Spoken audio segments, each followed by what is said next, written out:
Okay, what's going on, everybody? Thanks for joining me here on the live stream. We're about to preview the 2022 Oakland Athletics.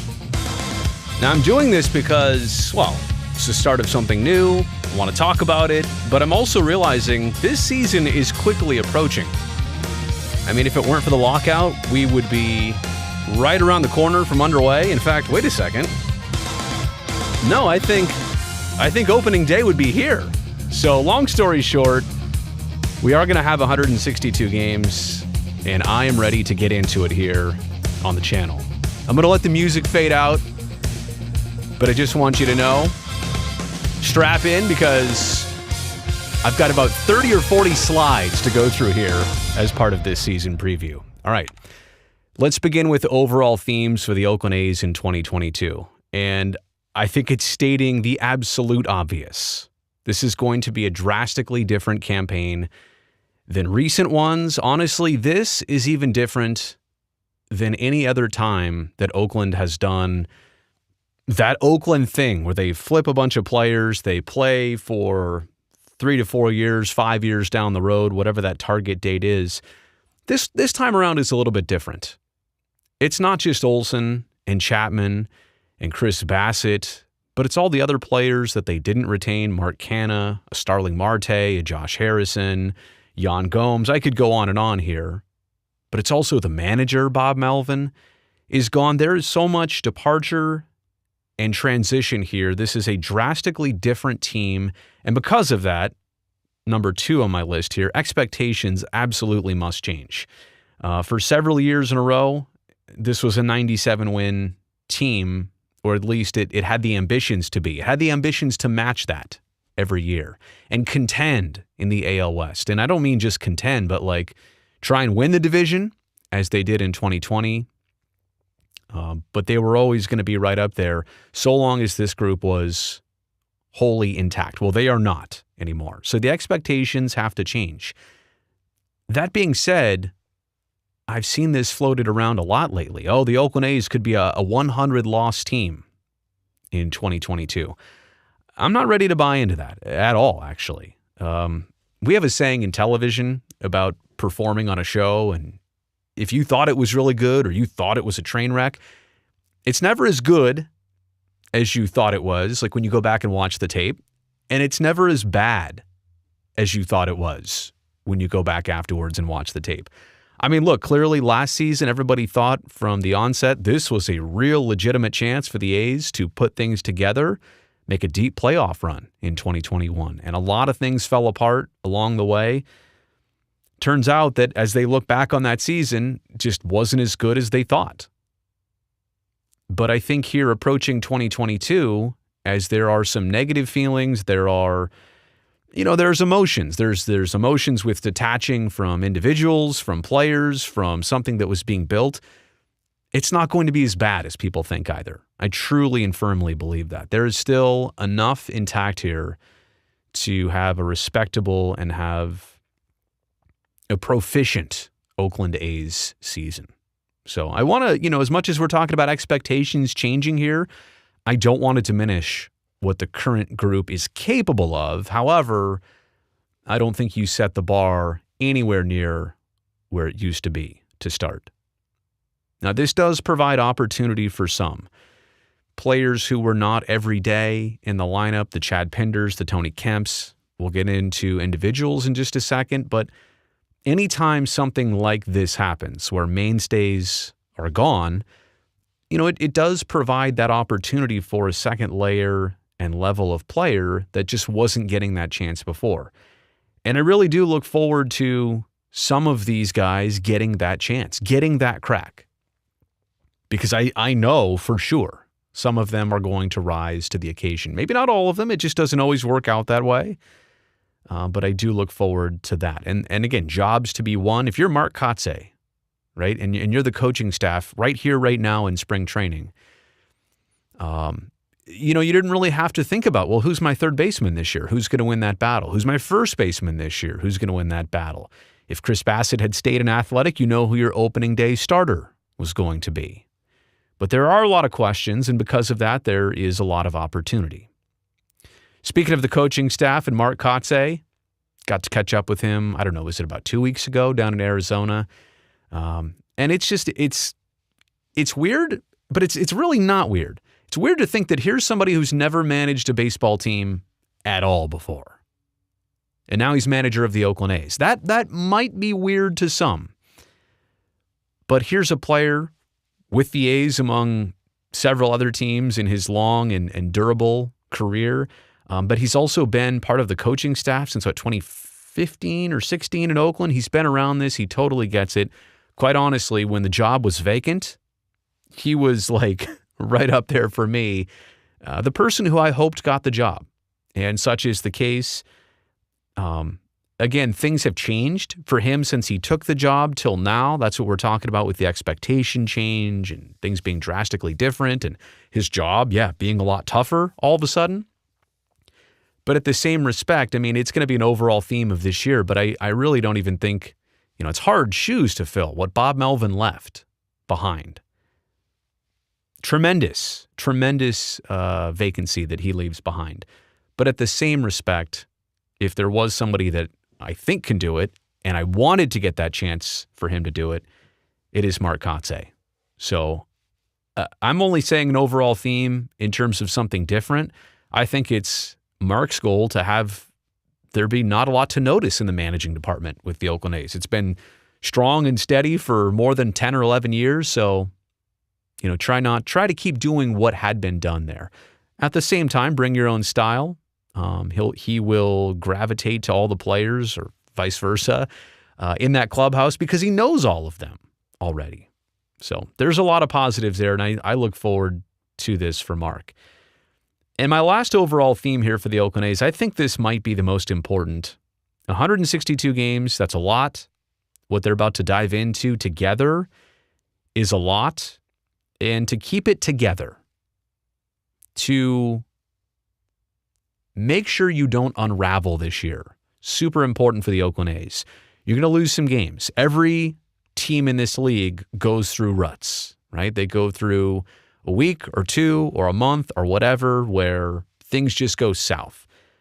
But the more the A's can avoid those extended losing skids, right? The more they can minimize the damage, I think they're going to be way better off.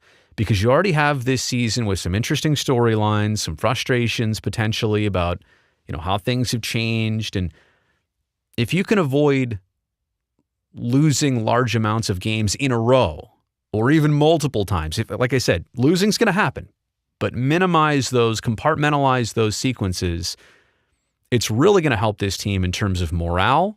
I think it's also going to help this group in terms of looking at the standings, looking in the mirror, and remembering who they are and what they're capable of. And that is, to be quite honest, they are capable of surprising people. They've done this before. When I say surprising people, I mean, better record, better season than anybody was about to give them credit for. So keeping it together for 162 games, huge deal for me. I didn't put the word unravel on here, but avoiding unraveling is essentially another way to say it. And the big thing is this. I mean, I could list all the on-field stuff. I could list, what the team is hoping to accomplish, but really it's what the franchise is hoping to accomplish here in 2022. And I certainly hope and think a lot of this is going to get squared away during the upcoming baseball season. Securing a new home in Oakland will matter for the rest of your and my life versus anything that's about to happen on the baseball field in 2022. Does that make sense? Is that sunk in? I hope so for most people. And I'm not saying throw away the baseball season, win or lose today, it doesn't matter. I'm not saying that at all. We're about to all embark on this season together. But what happens with Howard Terminal, what happens with the A's staying in Oakland, like I said, that's a generational thing. 2022, even if this team, they win the World Series. They're a storybook season, right? Okay, that's going to come, that's going to go, and it won't mean a thing if the Oakland A's are not playing in Oakland in 2031. So there you go. Let's dive into a list of players that I want to isolate on. That's the next part of this live stream. I'll go player by player. I'll give you some initial thoughts and then some stats and performance stuff from last season to think about. Let's begin with Chad Pinder, who as of now is the longest tenured member of the Oakland A's. That's hard to believe, but it's true. Everybody else that was before him and around him and came up with the group kind of with him, he's either the oldest or the others, like Matt Olson, for example, I believe, was the longest tenured until he was traded. But now this is Chad's thing to own. He's already an inherent leader. There's no question about it. And he's not a guy who's the most vocal, but he's also not somebody who's going to stay silent all the time. He knows that mix. He knows how to work a clubhouse. He's been around this. If there's anybody that should take on a leadership role with this team, if the two Matts were part of it and Chris Bassett was part of it, then Chad Pinder is definitely the guy who should kind of take the baton with that role. An inherent leader, a person who, and it's my third point here, is now probably going to get an everyday chance. I mean, if he doesn't, I don't know when he ever would then, right? Because a player who's very versatile, I'll show you in the next slide, all of the different positions he played last year. I mean, there's got to be a way for him to crack the lineup on a pretty darn regular basis. I think this is his everyday chance. Now, the frustrating part of last season is that he probably would have got more chances had he not been sidelined for a high majority of the campaign. We'll detail those injuries, but I think it was so frustrating for him last year to fight through two different things and really something that started in spring training. I asked him in Arizona a couple weeks ago, like, is there even a way to control these injuries? It seems on the outside looking in that it's bad luck. And I think he would agree to that, but he was more focused on saying, I've been doing everything this offseason as much as I work on baseball, but to prepare myself to stay healthy for a 162-game slate. And so Chad Pinder, I guess I'm talking about health. I don't want to mislead you. When I say new backbone, like, this is a backbone player of the team. And there's a lot of things I think he can impress people with when he gets the chance to do so. But more importantly, I think the off-field stuff and keeping a group like this together is going to be super important this year. So Chad Pinder gets it. Love the fact that he's still around. And let me revisit this. 2 stints on the injured list last year. He had the left knee injury. He also had the right hamstring injury. Right after opening day, it was probably game 3 of the season, suffered another injury. He was just in and out of the lineup all year long. And I know for fact how frustrating that is to start your season, then to basically stop it on a dime, and then to start up again, and then to stop it. And that's why I look forward to Chad Pinder being his versatile self, but at the same time, I'm pointing out here he started games at 6 different positions in 2021 alone. Right field, left field, second, third, short, and DH. In his time with the Oakland A's, there's only 2 things he hasn't done. Pitched and caught. He's played every position with the green and gold. Now, as much as I say that versatility is always what has made Chad Pinder, I would really love to see him this year get the ability, get the opportunity to pick a position or two or get a position or two, stick with them, find a comfortable spot in the order. He's got some pop in his bat. He's going to get on base. Just give him some regularity with all this.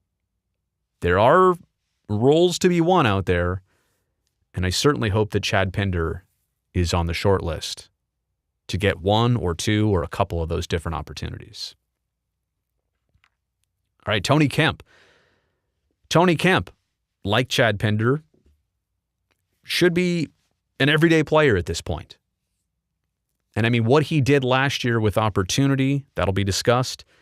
It really shows you that the more he played, the better he was. And why wouldn't you want to give that a crack now that you have some more spots open here in 2022?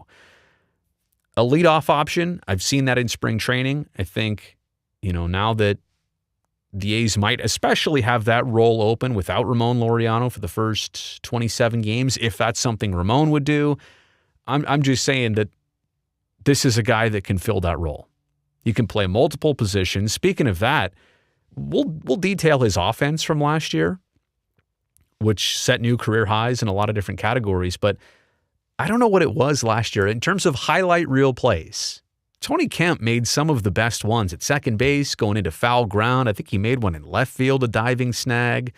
Was it a couple of years ago? Was it 2020 when he was doing all those matrix base running moves to evade tags?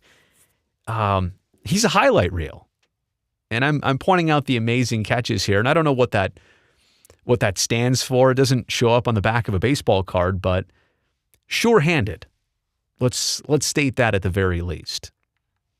And the breakout he had in 2021, it's Chad Pinder-esque. Now, I mention that name because there's a player we've been familiar with for many years now in Oakland, and the fan perspective from a lot of fans has always been, why doesn't Chad Pinder play more? Because I like what I see, and if I saw more, he'd be a great asset to this team, an even bigger asset. And I feel like the exact same thing can be said about Tony Kemp in the smaller sample size, basically since the beginning of 2020, since we've gotten to know him. So I'm going to call it a breakout in 2021, got the most opportunity, had the best results. And oh yeah, since the end of last year, I talked to him about this in Arizona. He's become a dad. And like a lot of new dads, that changes your world, and it gives you dad strength, among many other things. I also put in here more swipes. I'm feeling like that's something that he might be capable of. The Oakland A's were stealing a lot of bases at the beginning of last year. And if you're going to have to be different this year in a little way, I don't know. Maybe that's something that he can bring to the table. There's also a career-high 279 batting average from last season and a 382 on-base percentage. Again, those were both career highs for TK and 131 games played. More than he's ever done in his big league career or at any level, obviously. He started 53 games at second base and 37 in left field. So it also goes to show you there that wasn't a regular in the starting lineup, but worked his way into games. And I just think, I don't know if that proportion will remain the same for Tony Kemp this year. Probably starting a lot more games than coming into them like he was before. But a player with some pop, smaller frame, smaller size, big package though. Like what he can bring to the table for this team with the glove, little second base, little left field with the bat. Maybe high in the order. Maybe he's double leadoff guy. Maybe he's your 9 hitter, but in the way that not because you're trying to bury him, but because you're going for that double leadoff thing. So happy that Tony Kemp is around and look forward to seeing what he can do in this expanded likely role. Sean Murphy, the 2021 American League catching Gold Glove winner. Can you believe that's the first time an A's catcher has won a Gold Glove? Terry Steinbach, Ray Fosse, rest in peace, Foss, among others. And they've never had a Gold Glove catcher before. Well, now they do. Sean Murphy won that from last season. And Sean, in my eyes, as much as Chapman and Olsen came up and Laureano came up a while back, and there was that group, right? Sean Murphy still, to me, is in the next wave. I mean, he was tied into those other players, but I still think that we are just beginning to see what he's made of. Because 2020, well, first off, 2019, I think he got called up at the very end, like right before the playoff game. 2020 was only a 60-game season. 2021 was his first full big league season, and he won the Gold Glove in it. Now, the bat, we'll discuss that in just a second.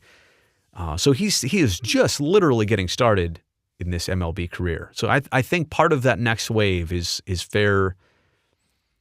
fair way to put it for Murph. The pitching staff absolutely loves him. So I know we're going to discuss, individual contributions and, Gold Glove's all about, one pass ball I think he had all of last year and throwing out runners and all that stuff. And yeah, sure, the offense, he's got some power. He is a power. I put showcase pop as my last point here. But working the staff, is one of those things for the Oakland A's. If the staff is performing, then anything Sean Murphy does with the bat or the glove individually, that's like icing on the cake. The most important thing for Murph is working that staff, getting the most out of the starters, getting the most out of the bullpen, and being that everyday backstop. So let's make sure that we know that's what you're hoping to get out of him at a baseline level. And then there's the other thing here. I put breakout season with a question mark. You won the Gold Glove last year. He put the defense together. What if he could put the bat together this year? What if he could get both sides working? And that's why I feel like, with a full slate under his belt from last year, this might be the opportunity for Murph to take another step. And again, I put showcase pop. I think optimally, Sean Murphy's hitting fifth for you. I really think so. I don't know if we're seeing him yet, in a 2-3 hitter role type thing. I think he's hitting fifth or sixth, something like that. That's probably where I think, the most contributions could come. And again, a 222 career average, but a 321 career on-base percentage.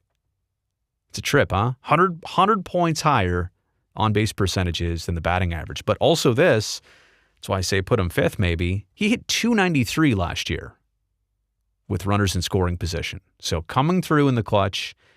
And again, the first Oakland Gold Glove catcher. It kind of fazed me, actually, to let that sink in for a second. I would have thought that wouldn't be the case.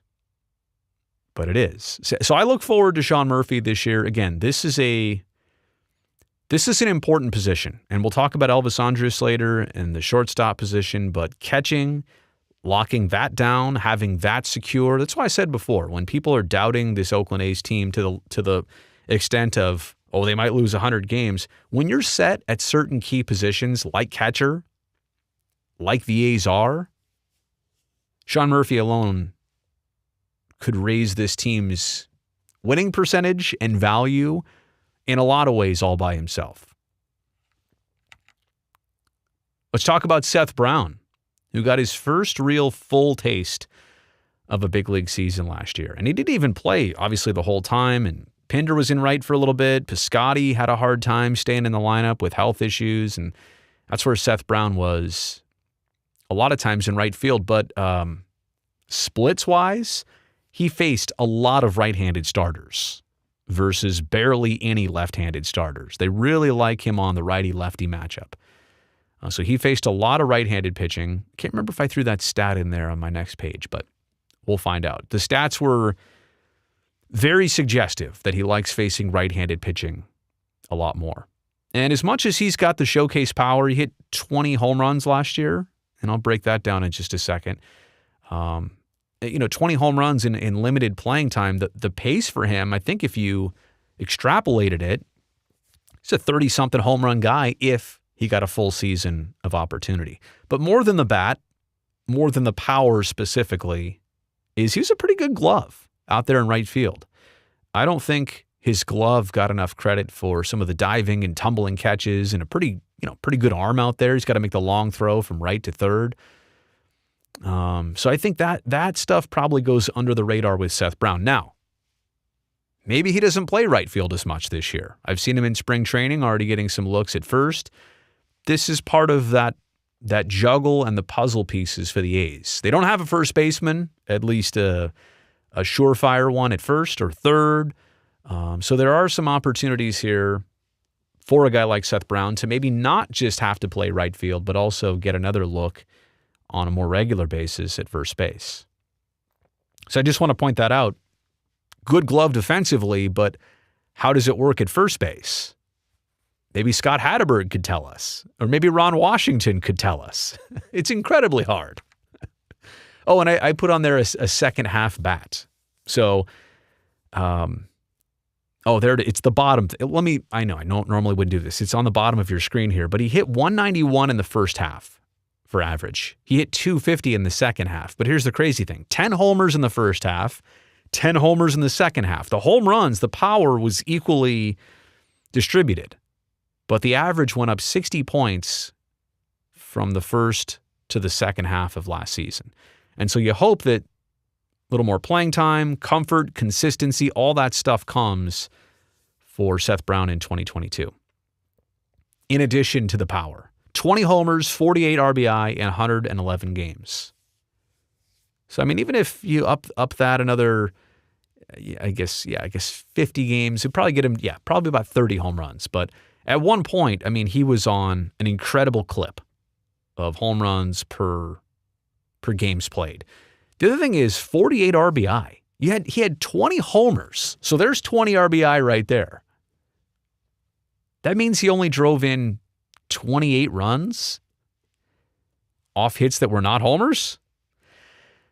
And how about this? Well, and wait a second. We don't know how many men were on base every time he homered. It's possible, let's just say that, I'm throwing out a number. Let's say half of his homers had somebody on base. So there's 30 RBI. 30 of 48 RBI came off of homers. Because there's also this stat. 60 total hits for Seth Brown last year. So that means of 60 total hits, 20 were homers. 33% of his hits were home runs. So it's that distribution, right? And I know that's what the A's will want him to do. Homer when guys are on base. It can change the game with one swing. But obviously, you want a little bit more probably hitting for average as much as he's hitting for power. And then there's this, on the positive side, he grounded into a double play once last year. In 281 at-bats, only grounded into a double dipper once. So, as much as we're talking about hitting for average more and, keeping that second half trend of average going up and, keeping the home runs, but also continuing the average, hitting for average, the fact that he didn't make the A's pay in double plays, something to that. So, big bat, second full go-around of the season.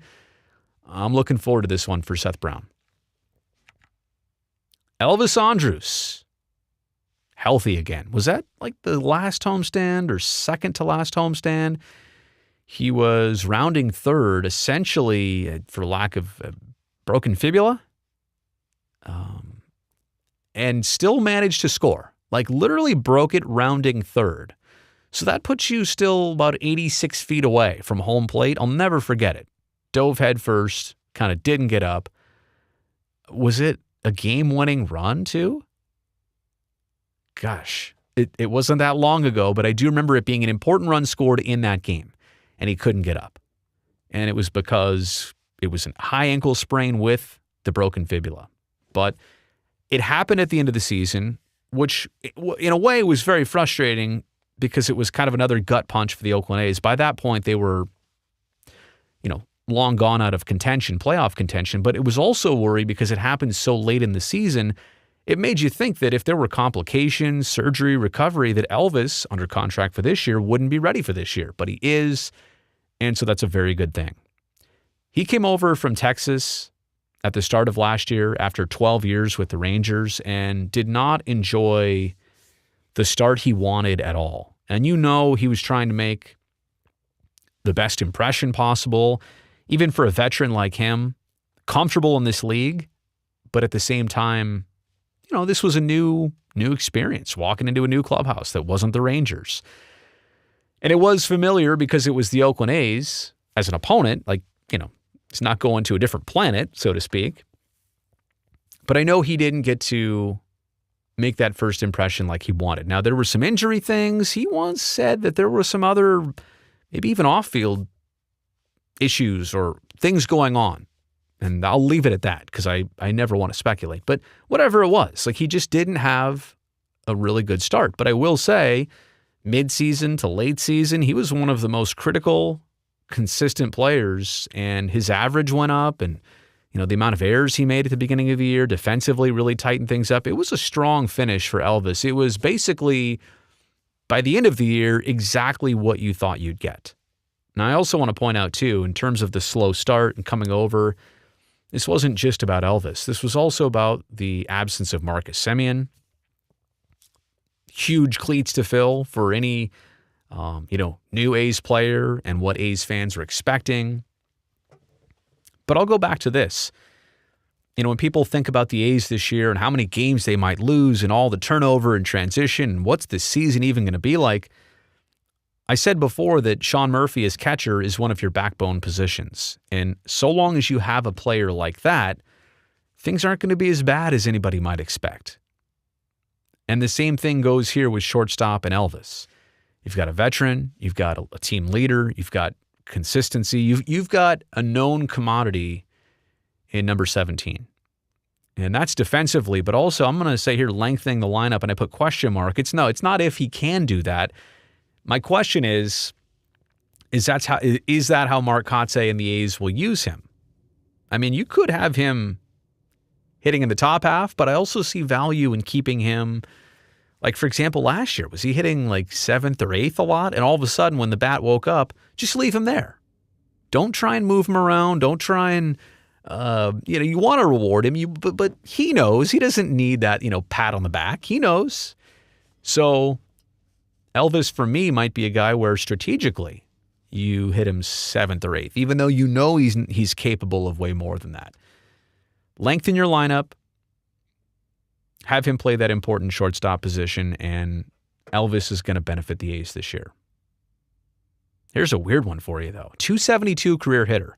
So I think his average might have went down overall, like just a couple points. Did he go into last year like a 274 career hitter? And at one point was hitting, barely over 200. So he caught up very quickly, hit 243, so didn't even get close to 272. But hey, hits 270-something this year, you'd be very satisfied with that. But he's a 219 career hitter at the Coliseum? Come on! What's going on there? He's got a lot of ABs in Oakland over all those years in the American League West. So hopefully things turn for him and he gets a little home field advantage with the bat. But last year he hit 243, 37 RBI in 146 games. All of that after 12 years with Texas. And if I'm correct, the only reason he missed games at the end was largely the injury. And I can't remember, did he have another child last year? Was that a reason he missed a game or two or a couple? I'm trying to recall. Anyway, the point is, the reason I'm suggesting that, such a durable individual, such a durable player, what happened at the end was a freak and a fluke thing. It'll be good to have him in the lineup as much as the A's can in 2022. Sweet Lou Trivino. All right, so he took over the closer's role in 2021, and it's not something he'd ever been before in any professional rank. I mean, I looked at all his stats and just double-checked, but a starter, I believe, way back when, transitioned to the bullpen. Even with the A's when he debuted, he was a setup guy, and a very good one at that. But he assumed a brand new role in 2021, and it kind of had some highs to start, then some struggles, and then he found himself again for quite some time, and then the struggles got pretty intense, and then he found himself at the very end. But he definitely took over the closing role in 2021, and so I hope those experiences, all that stuff leads to just more comfort, confidence for him here in 2022. And it's going to be an important job to close out games for the A's, because if you're in there, you have the lead most likely, or it's a close game. So I'm just going to say slim leads are likely. Now, your closer is obviously going to be put in save situations, right? If you're up by 7, you're probably not going to see Lou Trivino in there. But I'm saying that the way the A's are designed, they may have a lot of games where they're down by 1 going into the 9th, tie game, maybe up by 1. I think this year might bring a different late inning scenario on the regular. And so I think the importance of a closer for the A's this year, yeah, it's paramount. So slim leads are likely. Now there's also Lou's, I mentioned roller coaster season. You could kind of break it down though, pre and post All-Star. And I'll have those numbers in just a second. But I'm saying here added importance of Trivino. And a couple pitches, by the way. I've got something for you here in just a second. You're really going to like this. But to have a closer also, I mean, I understand here. the A's are short a few things. Their platinum glover, their gold glover, their manager, their opening day starter. But we've talked about Elvis Andrus, shortstop. We've talked about Sean Murphy. There's your catcher. Here's your closer from last year. And also, I should mention that last year, when the whole season started, Trevor Rosenthal was supposed to be the A's closer. And so Lou was doing the old setup man thing, kind of thrust in that position. I'm not saying he wasn't ready for it, but I'm just saying that was something unexpected. So this year is more expected. This is a year where he could see it coming. He knows what's happening. Hopefully for him, that leads to start to finish a lot more highs and a lot more consistent highs. So how about this? Opponents last year hit .042 off his curveball, and they hit a .132 off his changeup. Now, I don't have all the other averages, and I'm painting the good side of that picture. So his curveball and his changeup really worked last year. But then there was the whole roller coaster thing I was talking about there. A 1.84 ERA after 42 appearances, which was the All-Star break. So he was rolling going into that Midsummer Classic in Denver. But the second half, a 5.16 ERA in his final 29 appearances. And by the way, I think he ended up being 22 for 26 in converting save opportunities. So it just goes to show you that Lou was put in a lot of times in games that were either tied or maybe the A's were a little bit behind. But, it just seems like there was that span, whatever those 4 non-converted save opportunities were, I feel like they all happened within a week. Like they came fast and furious for Lou at the end. I'm glad the season, could wipe it away. He could take away the good, hopefully bring it to 2022. But it's good to have the closer locked in, no question, already. Laser Ramon. All right. We have to start with this, unfortunately, with Ramon. When his suspension was handed down, there wasn't a lot of year left in 2021 on the schedule. He was going to miss any playoff games the A's had. Turns out they didn't. And we knew that he would miss a certain amount of this year to start off. It turns out that number is going to be the first 27 games. So basically, first month of the season is already off the books for Ramon Laureano. And we haven't heard much about what happened, how it happened. And I'm sure he's got a story to tell. And I don't know that we'll ever hear that story. But I do know that this is a man who wears it right here. This is a man who is always running a little bit hot, right? Which is why he's loved. Which is why I own the domain name laserramon.com. I'm a big Laureano fan. I really am. But I feel like right now, especially with the way things played out last year, the fact that when he was suspended, the A's were still rolling. Was that right after the trade deadline? I think it was. But he had to sit and witness kind of this team disintegrate last year. And now in the offseason, now it really changes. And he's still not playing games yet. Like, he can't make his statement on the field. All he wants to do is speak with his glove and his bat and his arm, especially his arm.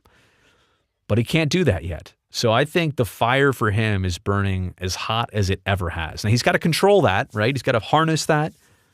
But I feel like this is a player who is going to come out of the gates burning. Sought after is the bottom thing here. I'll leave that for just a second. But first, top of the lineup, I put a question mark. Could he hit leadoff for you? Could he hit second for you?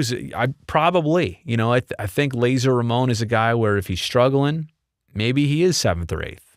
And maybe that's where he was in years prior. But I think optimally this year, you want him at the top of the order. Maybe you want him hitting second. But last thing here to discuss, and this is frustrating. It's a compliment. Laser Ramon is such a good baseball player with so many skills and so many years ahead. He could do so many things. Aren't other teams looking at him right now? And if the Oakland A's truly are in that mindset of getting value out of players they have that other teams would covet, I mean, hasn't Ramon Laureano shown you some things in the last handful of years? Again, suspension aside, I know that's frustrating, but it also does make me wonder that if I were a team interested in Ramon, why would I do that deal now? Because I can't even use him for 27 games. Maybe let him play 5-10 games with the Oakland A's, then I'll make the phone call so that I don't have to put him through spring training. Like I can trade for him, instantly get him, instantly make my team better. Now, I hate talking about players like they are material objects, but I'm saying it as a compliment to Ramon Laureano. We know what his skills are. We know other teams see that. And we know the Oakland A's, based on their actions so far, are trying to cash in now for investments down the road. So I don't take any pleasure in suggesting that, but I'm also wondering if you're Ramon right now going through spring training, what's going through your mind? What's it like if I'm thinking these things and I'm just a TV guy? What's he thinking? I mean, he's going about his everyday business and life. And trust me, like he's motivated enough. He doesn't need all the rumors and trade whispers, but yeah, I mean, he's still human. So he's got to be thinking about that stuff. Ramon stole 12 bags last year, but remember what he did at the start? He stole 8 in his first 9 games of 2021. Can Ramon get back to the swipes a little bit more? How was that happening so often? And he was capable of it. And I mentioned before, I think Tony Kemp is also in that same category. Maybe the A's change up their style a little bit. You don't have the power necessarily. You don't have the big Olsen bat in there. Get Laureano on, turn a single into a double. Laser Ramon hit 278 at night game during night games last year. He only hit 204 during the day. Now I'm pointing that out. That's just an odd one. Normally during the day, players can see the laces on the baseball a little bit better. They can see the seams, you know. Night game's a little bit harder to pick up that ball off the pitcher's like fingertips and to get all the depth perception.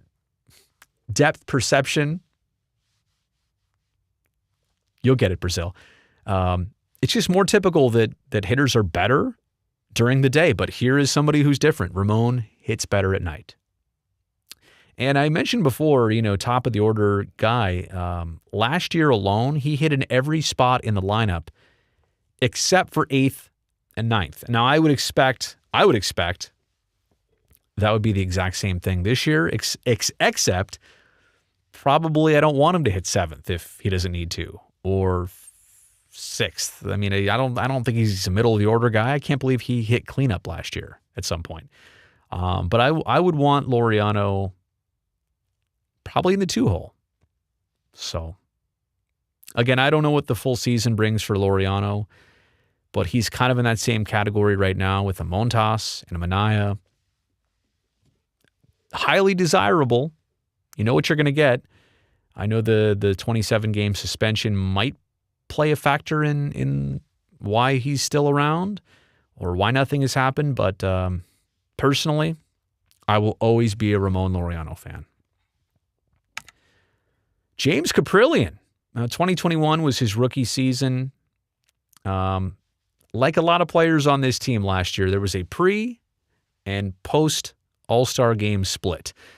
There was something about that break where before that game, players were one thing, and after the game, players were something different. And Kaprielian was part of that, and last year he threw a way greater amount of innings than he ever had in his career. Obviously, playing college or the minor leagues, they're not playing into August and September and October. Well, as deep as the big leaguers are.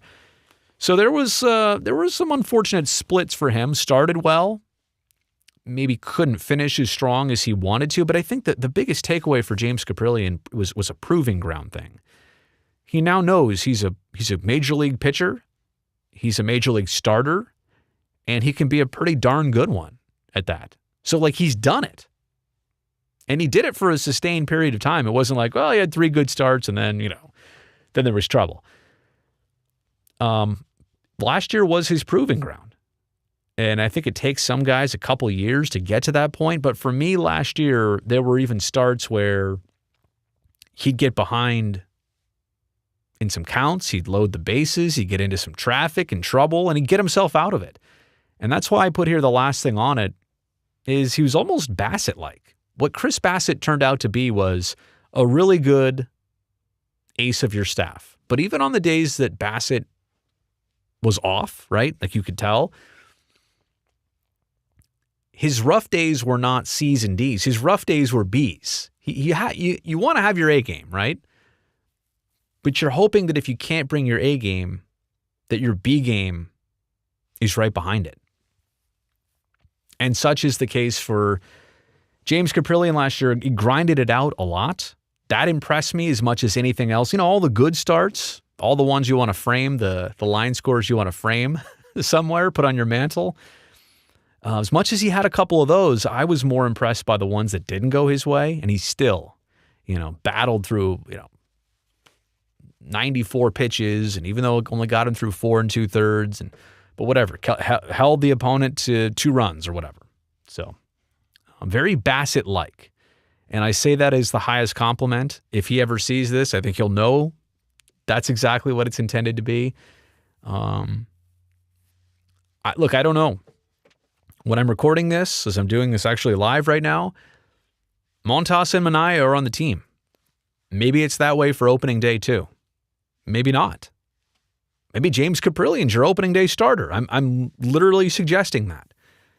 I think that's kind of the trajectory. That's kind of the way this is going for Cap now. Hope he'll start the season strong. Hope that halfway through he maintains it. And I hope by the end, no matter what the team is doing, that he can keep it going and keep it together from start to finish. So last year he had a 5-3 record and a 2.65 ERA through July 20th, essentially that All-Star break. After that, a 3-2 record and a 5.96 ERA. So there's that first half, second half thing. Again, it's not unexpected, not uncommon, but look at that first half. Repeat that first half. Go from there this year. And there was also a stat, I know we talked about this last season in games and broadcasts. His first time through facing an order, opponents hit 189 off Cap that first time through the lineup. But something about the second time they saw him, hitters were way up, like literally 100 points, a 285 average for the opponents their second time through the order. So I don't know what the answer is to that. I'm not smart enough to know how to fix that, but I'm just saying that whatever it is to that, that's something right there that could make it so you don't have to grind through those starts. And I think I talked to him a couple weeks ago in Arizona. We kind of joked about that. It's like, hey, great. It's part of my reputation. I grind through starts.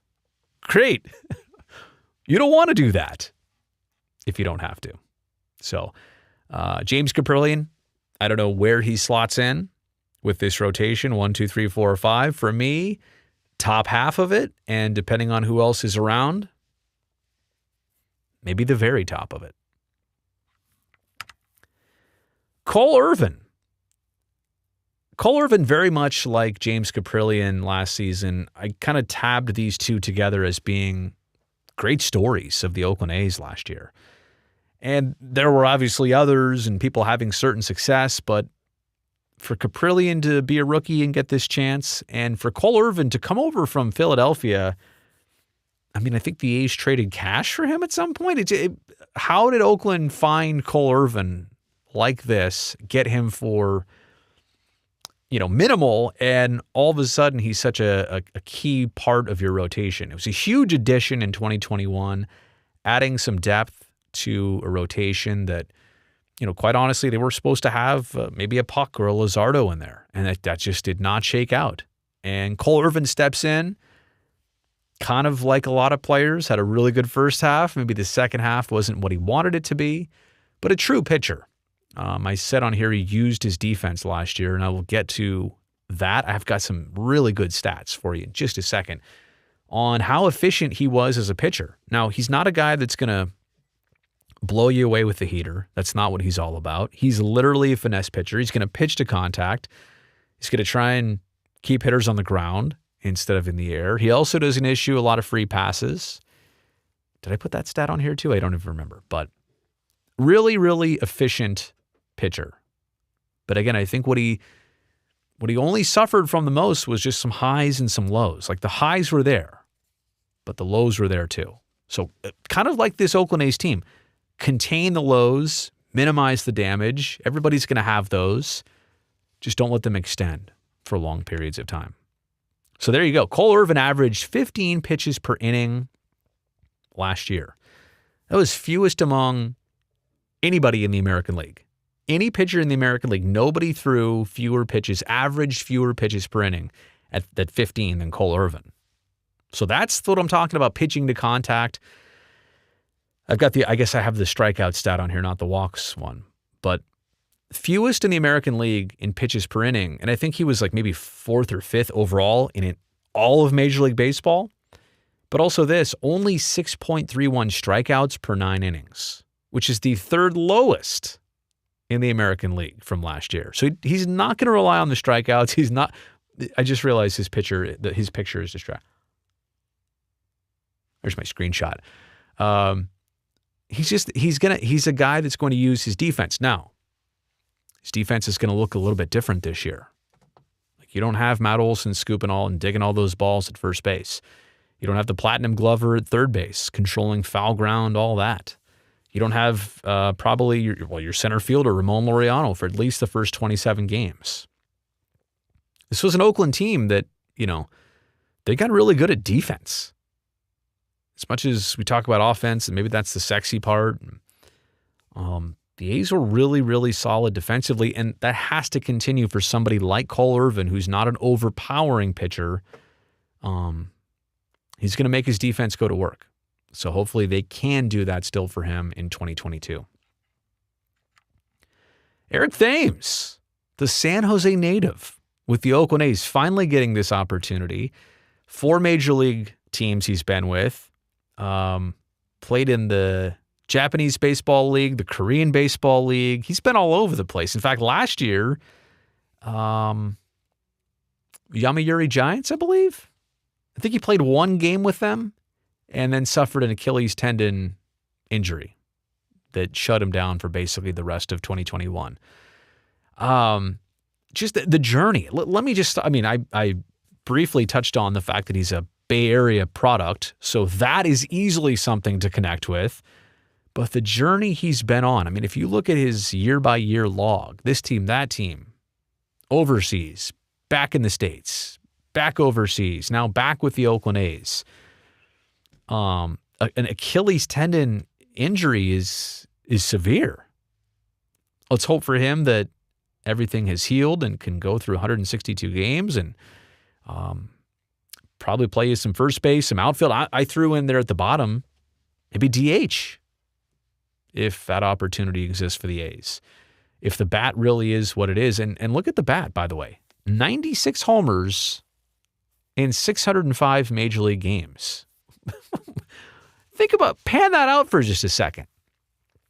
96, he's hitting a home run every 6th game. It's a lot of dingers. I should have done this math earlier. I'm literally going to do this math on the spot. So what's 162 divided by 6? 27. So, here's a guy who can hit you. Let's round it up. Could he hit you 30 homers? Could he hit you 20 homers? Let's see what this season brings for Eric Thames. But part of a core group in the Oakland A's that is taking some chances. Now, Eric Thames is one of them. Stephen Vogt is the next one.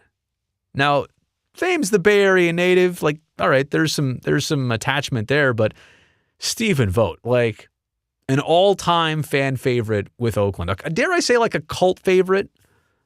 That may have negative connotations, but screw the stats, first off. I'm not even going to read you stats on Stephen Vogt from the last 2 years, 5 years, whatever. Intangibles don't show up on stats. And that's what this man is all about. Well, let me start off with this. His motivation. This is somebody who I've kept in touch with, especially over the last couple of years. And after Atlanta won the World Series, I know he was on that team and then he was DFA'd, but he was still traveling. He got to experience last year winning a World Series, but he couldn't finish the year. He was injured, and all he wanted this past offseason, well, number one, he wanted the lockout to end, wanted the opportunity to play baseball, but number two, he wanted the opportunity to play baseball. Not just the league playing, but he wanted to get one more crack at it. And I think even as recently as, a month ago, a couple weeks ago, I should say, maybe wasn't hearing offers that were at the major league level, or, there's a lot of people, myself included, that absolutely know this man is going to get into coaching or broadcasting when the playing is done.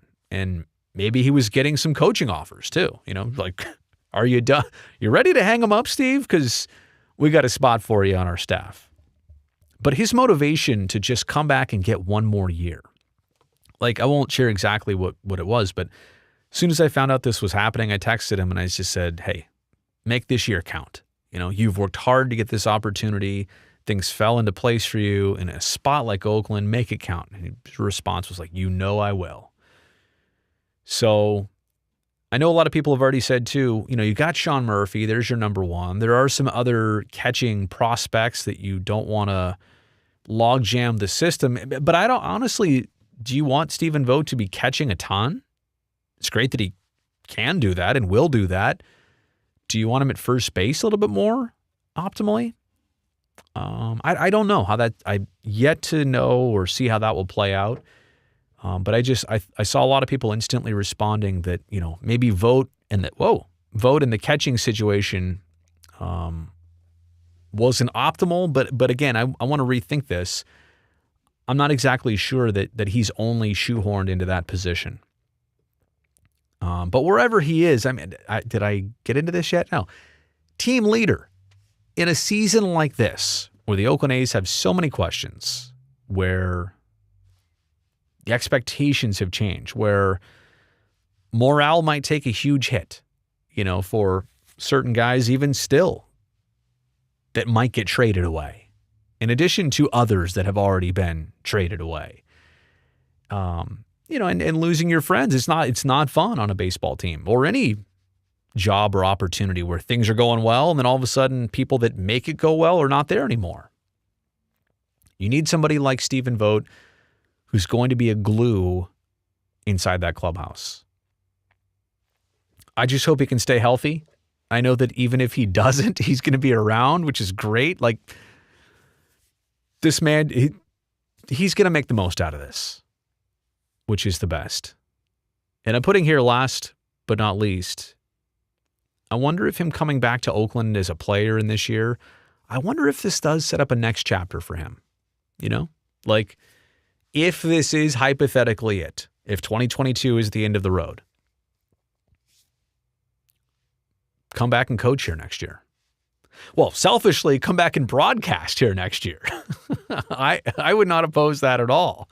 I would love to have Voter flanking me on the right or the left, or the broadcast booth if we had to share them. But yeah, maybe this is a lead-in and a bridge to something next with the Oakland A's. Jed Lowrie, just again, a core here of three veterans between Thames, who's never been an Athletic before, Vogt, who obviously has, and now Jed Lowrie for the seventh time, I believe, is an Oakland A. Just somebody who found the fountain of youth. I go back to this story from last year. It was amazing. He played 9 games with the Mets between 2019 and 2020. Just was injured. did literally next to nothing for the Metropolitans, and then comes back to the Oakland A's last year. Did he play like 120 games, 130 games, something like that? Reliable, hitting doubles, playing second base. Did go through some injuries at the end of last year, and I think saving him this year, like I know he wants to play, and I know he wants pretty much probably the exact same role he had last year. Quite honestly, he earned it. But I also think there's something to keeping him sharp, but also like playing a lot, but also keeping him fresh so that Jed Lowrie doesn't wear down, so that, when your team still has it together in July and August, that you can be using him and not worry about, the injuries or not being able to play second base. I think there was a time last year where he was only DHing for a long span before he had to stop the season. I think he just couldn't play. Whatever injuries he was dealing with just wouldn't let him play defensively second base. And all that's obviously been healed and worked out. But, he went from playing 9 games. Oh, sorry. It's right on the screen, dummy. He played 139 games. I almost shorted him by about 20 games. So he goes from 9 to 139 games with the A's last year. He's a known commodity.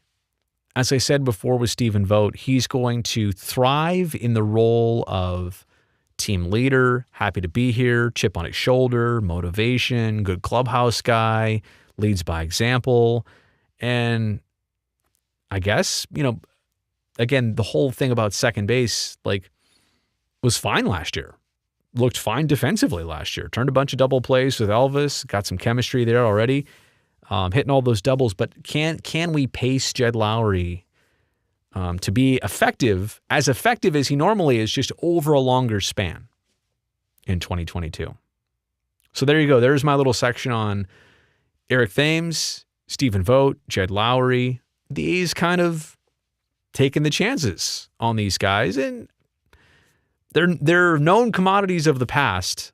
All I'm saying is I hope all three of them work out to a certain degree and blow the expectations away. So now we get to the biggest questions of the 2022 Oakland A's. And these are the things that I can't tell you answers to. I'm going to set these up as important topics, but I can't tell you specifics, and I don't even want to make predictions on these. But these are the themes going into this season, which I've got my eyes on. Sean Manaea, Frankie Montas. Their names are on Twitter. Their names are being whispered. Will they be dealt? And Ramon Laureano could and should be up there too. We just know he's going to miss the first 27 games of the year no matter what. But Manaea and Montas, I feel for them. All they can do is prepare themselves to be Oakland A's on opening day and for the months of April, May, June, July, September, October. But in the back of their mind, they see reality. They're only human. Okay? They are professionals. They will be professional. I know this. Spoke to both of them not long ago. But I don't even need this confirmed by them. They're only human. They want to be put in a place where they can succeed. They want to know where they're going to land. They just want to know their life situation. But what will this A's team be like minus Manaea, minus Frankie Montas? I've been doing here a whole extended preview of the team on this live stream, and you'll notice I didn't really include them because I honestly don't know their status for an entire season. It's a compliment to Manaea and Montas. This is what other teams are out to get, pitchers like them. And if the Oakland A's are truly trying to get value out of commodities right now, those are two commodities right now. Another question I have about the Oakland A's for 22 is just bullpen strength. We talked about Lou Trivino earlier as the closer. Who's going to set him up? Who are your plus guys? Who are your minus guys? It's one thing to have an idea what the rotation will shape up like with Montas and Manaea or without, but the bullpen is another real area of transition this year that's not getting as much attention, and I'm curious to see how it can work out. I don't think the A's are going to have the luxury of giant leads in a bunch of games. I think that bullpen is going to be highly counted on, but I don't have a read right now on what their calling card will be. Another question I have, not more about the A's, but for the Oakland A's, is what's the AL West going to be like? I mean, you literally had the Texas Rangers spending $500 million this past winter on free agency. We know that the Angels, so long as they have Trout and Ohtani, are always going to be in that mix. We know that the Astros, even though they've gone through some changes and decisions, that they're always going to be the team to beat until they're not anymore. And the Mariners hammered the A's their last 13 head-to-head meetings. Seattle won all 13 of them last year in a row. Seattle was largely the reason why the A's were not a playoff team last year. Seattle alone. And they didn't make the playoffs either. They haven't been to the playoffs since 2001, 2002, something like that. Been a long time. So what does the AL West, what does the rest of this division bring for the Oakland A's? Because sometimes, I hate to say it, but sometimes bad teams sit in bad divisions and they don't look that bad. But in the AL West, if you can't keep up with the horses like Houston and the Angels and Texas and what the Mariners should be, you'll get noticed. You know, it really will. I'm not saying, I'm not suggesting that that's how it'll be, but I'm just stating the facts. When you play each of those teams 18, 19 times a year,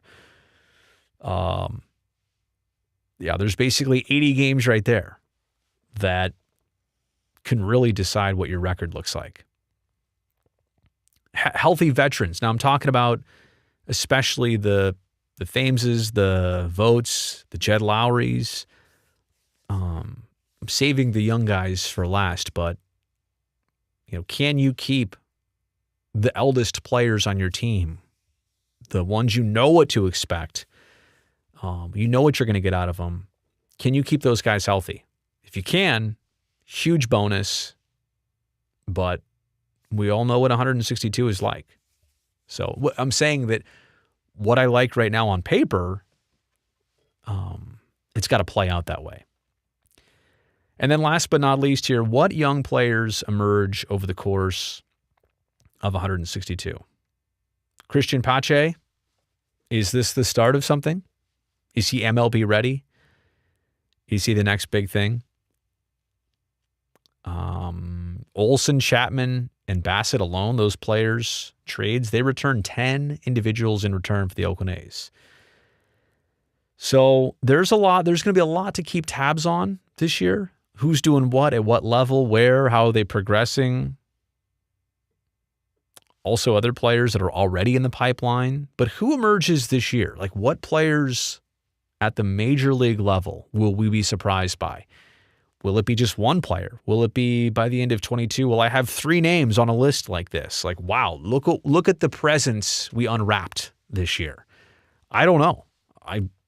Again, TV guy, not a scout, but I'm just telling you that the amount of young players that emerge this year is going to be critical to how fast and the pace of the A's regenerating. So there you go. There's my 2022 season preview. How long did that go?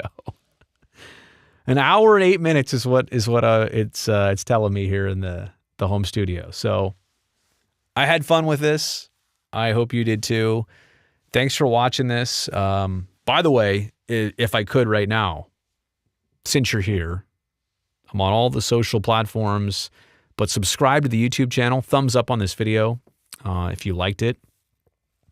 And what I'll be doing is, promoting this live stream a bit, but also I'll be making individual clips from this video so you can check out all the different reviews of different players and themes and storylines for the upcoming baseball season. Which, by the way, I said at the beginning of this live stream that was opening day supposed to be today initially? I think it might have been. March 29th? Was it like A's and Angels? I think it was. So, Bottom line is, we're going to have a weird month of May. I think the A's have 2 doubleheaders in a week. But they're still going to get 162 games. This will be a bit of a different season, no doubt. If you tuned in late to this season preview and you're watching it live right now, just go back to the very beginning. It's all DVR'd. You can start it from scratch. You can see what I'm looking at for this 2022 baseball season, which I will be a part of from day one, opening day. We've got pregame and postgame live. I don't have our full schedule, but we'll do almost all of them in 2022 on NBC Sports. Thanks for watching. Be safe. I'll see you on opening day.